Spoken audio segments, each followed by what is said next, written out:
Thank you very much again, Deputy Speaker. As we barrel towards the end of 2023, I wish every Australian had the resources to have a happy festive season. But I'm afraid that will not be the case. I've been an MP in this place for 18 months. I arrived here in the House hoping, as did many Australians, that this new government would make the comprehensive and urgent change we need for a safe and just future for all Australians. But I'm afraid I've been disappointed, and I'm not the only one. Many of my Ryan constituents say they are too. I've certainly witnessed some deeply disappointing and indeed disturbing things here in this place. I've seen Labor opening new coal and gas in a climate crisis, making the cost of living crisis worse by refusing to crack down on corporate profiteering and price gouging, and having to be dragged, kicking and screaming, to actually practically start to address the housing crisis. The sitting week in October, after the voice vote failed, was particularly toxic. Coalition MPs gave themselves licence to spout what I felt was the most appalling racist commentary. Then, with Israel-Hamas, the bellicose warmongering escalated on both sides of this House. I thought I couldn't be shocked anymore. Not so. The inhumanity, the venality, the absence of proper, reasoned debate has, yes, shocked me. Last sitting week was quite loathsome again. We sat here late into the night to facilitate the ramming through of draconian, retrograde immigration legislation. The High Court ruled that mandatory detention was illegal, and what did Labor do?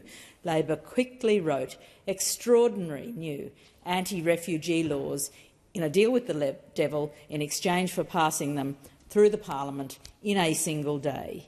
They rammed through legislation to decriminalise their own, it has to be said, and it has been said by some, criminality. This is their attempt to legalise, institutionalise cruelty.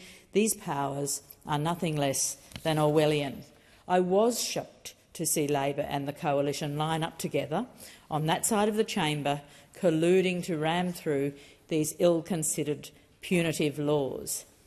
Same level of shock and shame yesterday, Labor coming back to this place with hastily drafted immigration legislation to apparently patch up the botches of that earlier rushed legislation. Labor had learnt nothing from that previous week's sitting, giving the opposition leader the opening to drive again a racist narrative, demonising refugees and spreading misinformation. We had virtually no time to review, to scrutinise, to consider this new legislation, first shown to us in the morning before being again forced to a rushed vote on it that very evening. Shame. And this sort of cavalier and cruel behaviour doesn't go unnoticed by the electorate. This is the Prime Minister's Tampa moment. The opposition leader and the media have confected an emergency, and Labor has predictably collapsed under the pressure, just as they did with Tampa. A disgraceful capitulation which undermines key principles of our democracy. And as the Leader of the Greens said yesterday, we're dealing with some of the most serious issues that confront this parliament. Questions of liberty, of the rule of law, of the Constitution, separation of powers.